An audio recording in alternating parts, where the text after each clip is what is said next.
நேயர்களே, இலக்கு நிகழ்ச்சி தொடர்கிறது. ஆனால் இப்போது நல்ல கல்லூரி எது அப்படிங்கிறத பற்றி நம்ம விவாதித்துக்கிட்டு இருக்கோம். பெரும்பாலும் நல்ல கல்லூரி அப்படிங்கிறது என்ன மாதிரி பார்க்குறாங்கன்னா, ஒரு ஈவன் தோ ஸ்டூடெண்ட்ஸில் ஒரு ஆணும் பெண்ணும் பேசக்கூடாது, ஒரு ஸ்டூடெண்ட்ஸ் கேர்ள்ஸ் பாய்ஸ் 2 பேரும் பேசாத ஸ்ட்ரிக்டாக இருக்கிறது தான் நல்ல கல்லூரி அப்படிங்கிற ஒரு மனப்பான்மை இருக்குது. குறிப்பாக ஒரு நல்ல கல்லூரி அப்படிங்கிறத எப்படி தேர்ந்தெடுக்கலாம்? இந்த மனப்பான்மை நீங்கள் சொல்லக்கூடிய மனப்பான்மை பெற்றோர்களுக்கு இருக்குது, மாணவர்களுக்கு இல்லை. மாணவர்கள் அதை வேறு வழி இல்லாமல் தாங்கிக் கொள்கிறார்கள். நல்ல கல்லூரி என்பது இருபாலரும் சேர்ந்து படிக்கும் கல்லூரி. அப்போது பேசாமல் இரு என்று சொல்வதே சரியில்லை என்று நான் எண்ணுகின்றேன். இருவரும் பயாலாஜிக்கலி டிஃப்ரெண்ட்டாக இருக்கலாம், நாலேஜ் வைஸ் இருவரும் சமம், பெண்களாக இருந்தாலும் ஆண்களாக இருந்தாலும். ஒரு எக்ஸாம்பிள் சொல்கிறேன். 3ஆம் ஆண்டு படிக்கும் எங்கள் கல்லூரியை சேர்ந்த ஒரு டீம், ஒரு பெண் 3 பையன்கள் சேர்ந்து ஒரு அண்டர் வாட்டர் ரோபாட் பண்ணாங்க. அந்த வாட்டருக்கு ஃபர்ஸ்ட் ப்ரைஸ் அண்ணா யூனிவர்சிட்டி கிடைச்சது. இதில் இந்த பொண்ணு வந்து இசிஇ டிபார்ட்மெண்ட், 2 பையங்க மெக்கானிக்கல் டிபார்ட்மெண்ட், இன்னொரு பையன் கம்ப்யூட்டர் சயின்ஸ். இவங்க 3 பேர் சேர்ந்து பண்ணியிருக்காங்க. இது வந்து 2 டிபார்ட்மெண்ட், 2 இருபாலரையும் இணைந்து வேலை செய்ய இந்த கல்லூரியை விட்டு வெளியில் வந்துடுறாங்க. நான் ஒன்றே ஒன்று இந்த பெற்றோர்களுக்கு கேட்க விரும்புவது, இன்று பெண்களோ பையன்களோ பேசக்கூடாது என்று விரும்புகிறீங்க கல்லூரியில், நாளைக்கு வேலைக்கு போனதுக்கப்புறம் ஐடி கம்பெனி போன உடனே அவர்களை அவங்களுடைய பரஸ்பரம் தங்களுடைய கருத்துக்களை பரிமாறிக்கிறது வளர்ச்சி அடைய முடியும், ஒரு மனப்பக்குவம் வரும் என்று நான் கருதுகிறேன். தனித்தனியாக வைத்திருப்பது அவ்வளவு சிறப்பாக இருக்காது என்று என்னோட எண்ணம். அதை பேரண்ட்ஸ் கற்றுக்கொள்ள வேண்டும். முக்கியமாக தொடர்ந்து பேசலாம். ஒரு அழைப்பு காத்திருக்கிறது. வணக்கம் சார். வணக்கம் சார். வணக்கம். எங்கேருந்து பேசுறீங்க? உங்க பேர் என்ன? சென்னையிலேருந்து பேசுகிறேன் சார். பேர் மணிகண்டன் சார். மணிகண்டன், கேளுங்க ஐயா கிட்ட உங்களுக்கு சந்தேகத்தை கேளுங்க. பையன் வந்து +2 முடிச்சிருக்காரு. சொல்லுங்க. மேத்தமெட்டிக்ஸ்ல மார்க் குறைஞ்சி வச்சிருக்காரு சார். 108 மார்க் தான் எடுத்திருக்காரு. சரி, 108? ஆமாம் சார். சரிங்க.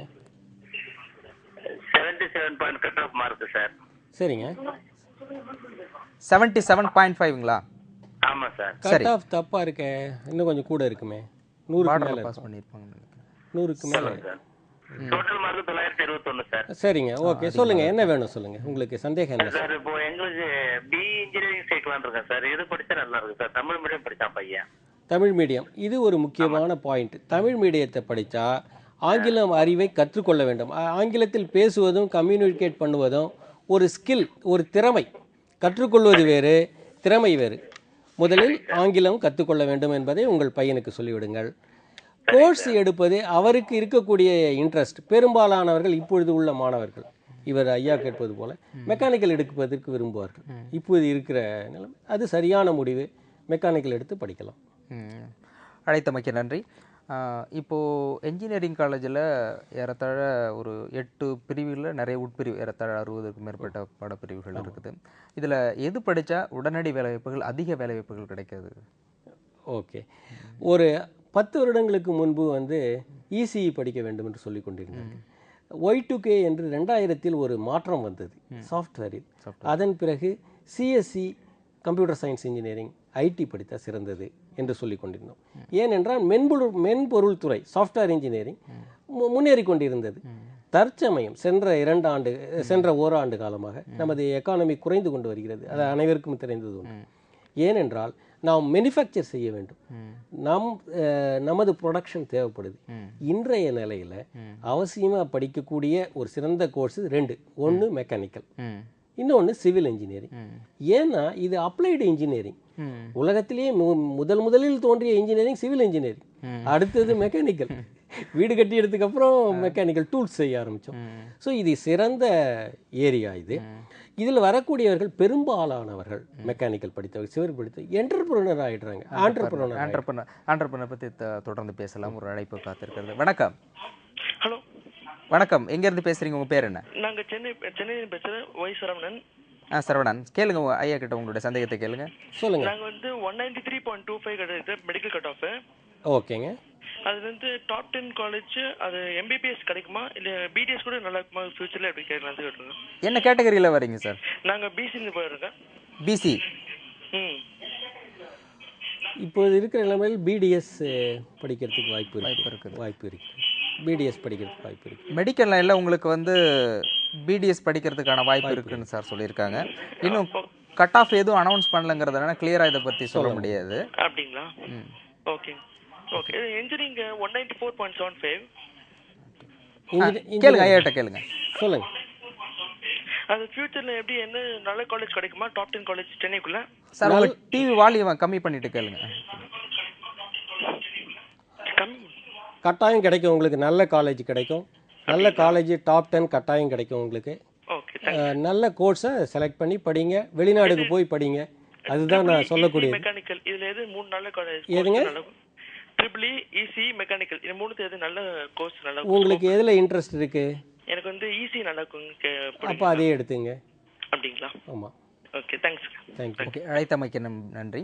இப்போ நம்ம இந்த ஆண்டர்பிரனர் பற்றி பேசிக்கிட்டு இருந்தோம். இப்போ தொழில் முனைவோர் அப்படின்னு சொல்கிறது பெரும்பாலும் வந்து இந்தியன் கல்ச்சர்லேயே பார்த்தீங்கன்னா படித்து முடிச்சோன்னு செட்டில்டு ஜாப், ஒரு ஸ்டாண்டர்டான ஒரு ஜாப்பில் தான் போகணும் அப்படின்னு விருப்பப்படுவாங்க. அதேமாரி புதிதாக ஒரு தொழில் தொடங்கி அதை வந்து நிர்வகிக்கணும் அப்படிங்கிறது பெரும்பாலும் ஏற்றுக்கொள்ளாது உண்டு. அப்படி வருகின்ற பொழுது அதுக்கு என்னென்ன திறமைகள் அவங்க வளர்த்துக்கணும், எந்த மாதிரி அவங்க ஆயத்த பணிகளை மேற்கொள்ளணும்?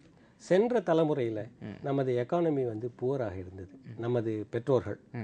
இன்றைய தலைமுறையில் பெற்றோர்கள் நல்ல முன்னேறி விட்டார்கள். அவர்களது நேரமும் பணமும் அனைத்தும் அவர்கள் குழந்தைகளுக்கு என்னும் நிலைமை. இப்பொழுது குழந்தைகளுக்கு எதை செய்ய வேண்டும் என்று ஒரு விருப்பம் இருக்கிறதோ அதில் அவர்களை முதலில் விட வேண்டும். செய்யுங்கள். படிக்க வேண்டும் என்றால் படியுங்கள். இல்லை நான் கையால் செய்ய போகிறேன், இந்த செய்ய அலோவ் பண்ணுங்க. அதனால வந்து ஆண்டர்பிரினர்ஷிப் எதிர்காலத்தில் மிக சிறப்பாக நடக்க போகிறது.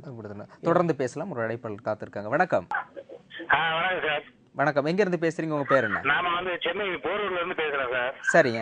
என் பேர் ஷாவுல் ஹமீது. ஷாகுல் ஹமீத். ஐயா கிட்ட உங்களோட சந்தேகத்தை கேளுங்க. என் பையன் வந்து 800 மார்க் டோட்டல் மார்க் எடுத்திருக்கான். ஆனா எம்பிபிஎஸ்ல சீட்டு கிடைக்குமான்றது தான் கேட்கறேன்னு அடிச்சேன். 73% வருது அவனுக்கு. நீங்கள் வந்து உங்க டிவி வால்யூம் கம்மி பண்ணிட்டு உங்க கேள்வி கேளுங்க. நான் அவுட்டர்ல இருந்து தான் பேசுறேன். சத்தமா இருக்கு. சரி, கட் ஆஃப் என்ன சொன்னீங்க? 73%. 73%ங்களா? ஆமா, 73 மூணு சப்ஜெக்ட்லயும் சேர்த்து. நான் ஒன்று சொல்ல விரும்புகிறேன் பெற்றோர்களுக்கு. என்ன என்றால், உங்களோட ஆசைகளை உங்கள் குழந்தைகள் மேல் திணிக்காதீர்கள். அதாவது நாம் என்ன செய்ய வேண்டும் என்று நினைத்ததை செய்ய முடியாததை நம்ம குழந்தைகள் செய்ய வேண்டும் என்று பெரும்பாலான பெற்றோர்கள் விரும்புகிறார்கள். இப்பொழுது உங்களுக்கே தெரியும், இப்போ வாங்கியிருக்கிற மார்க்கு குறைவான மார்க்கு எம்பிபிஎஸ்க்கு என்று. அப்படி இருக்கும்போது அதையே நீங்கள் திருப்பி திருப்பி சொல்லி கொண்டிருந்தீர்கள் என்றால் குழந்தைக்கு மன அழுத்தம் வந்துவிடும். இதைவிட சிறப்பானது பல இருக்கிறது. பிஎஸ்சி படிக்கலாம், பிஏ படிக்கலாம், இன்ஜினியரிங் படிக்கலாம். அது சிறப்பாக இருக்கும் என்று என்னோட எண்ணம். இப்போது இன்ஜினியரிங்கில் இப்போதைக்கு வந்து அண்ணா பல்கலைக்கழகத்தில் அங்கீகரிக்கப்பட்ட கல்லூரி வந்து 521 இருக்குது. இப்போ இன்ஜினியரிங் கல்லூரி வந்து ஆர்ட்ஸ் அண்ட் சயின்ஸை விட அதிகமாக இருக்கிறதுனால இது ஒரு மோகமும் கூட. சரி, இதில் படிக்கலாம், நம்ம பையனும் இன்ஜினியர் ஆகணும், நானும் இன்ஜினியர் ஆகணும் படிக்கிறதுனால அதிகமாக. இதனால் வந்து பொறியியல் துறையில் வந்து வளர்ச்சி பணி கம்மியாக இருக்குது, தரம் தாழ்ந்து விட்டது அப்படின்னு நினைக்கிறீங்களா? அதிக அளவில் வருவதா? இல்லை. நான் முதலில் பிஎஸ்சி மேத்தமெட்டிக்ஸ் படித்தேன் என்றேன். ஏனென்றால் எனக்கு இன்ஜினியரிங் கிடைக்கவில்லை. ஆனால் இன்று யாருக்கும் இன்ஜினியரிங் கிடைக்கும். இந்த மாற்றம் வரும்பொழுது, பிரைவேட் இன்ஜினியரிங் காலேஜ் வரும்பொழுது நாங்கள் நினைத்தோம் தரம் தாழ்ந்து விடும் என்று. இல்லை, இப்பொழுது ஒரு பர்டிகுலர் கட் ஆஃப் +2ல் நல்ல மார்க் வாங்கவில்லை என்றாலும் இன்ஜினியர் ஆக முடியும் என்கின்ற நிலைமை. நல்ல மார்க். இவருக்கு இரண்டாவது ஒரு வாய்ப்பு கிடைக்கிறது.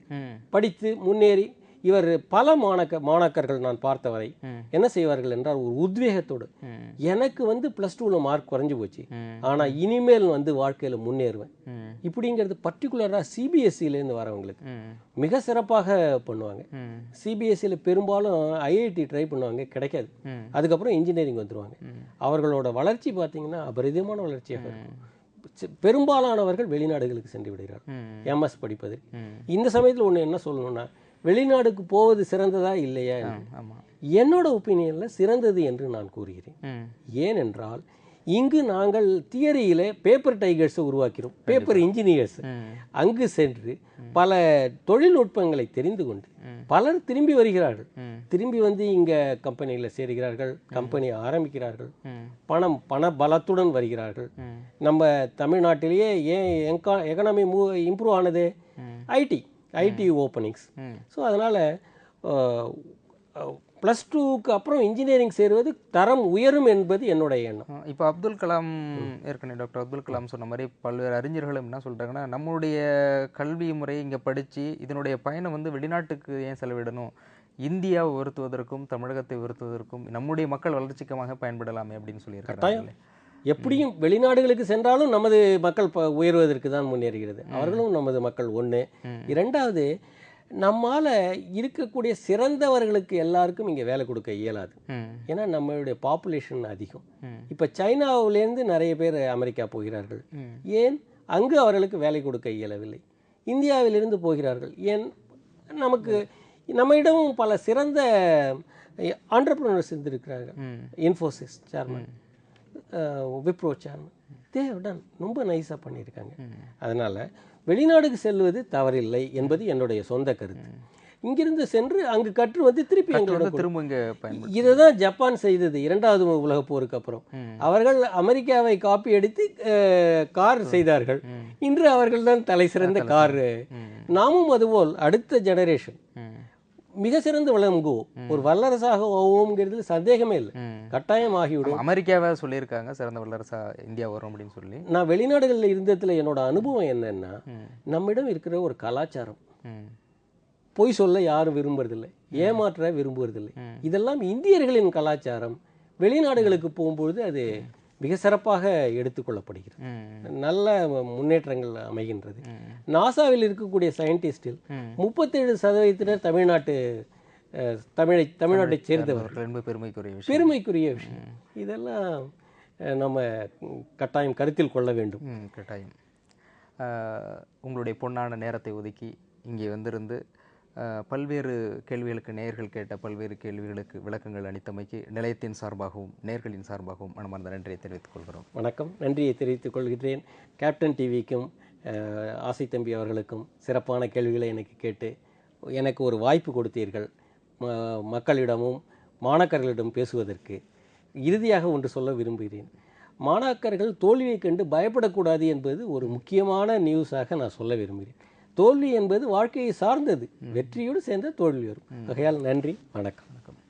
நேர்களே, இலக்கு என்ற இந்த நிகழ்ச்சி நாளை மீண்டும் ஒரு முக்கிய நபரோடு சந்திக்க இருக்கின்றோம். அதுவரை உங்களிடம் விடைபெறுகிறோம். நன்றி, வணக்கம்.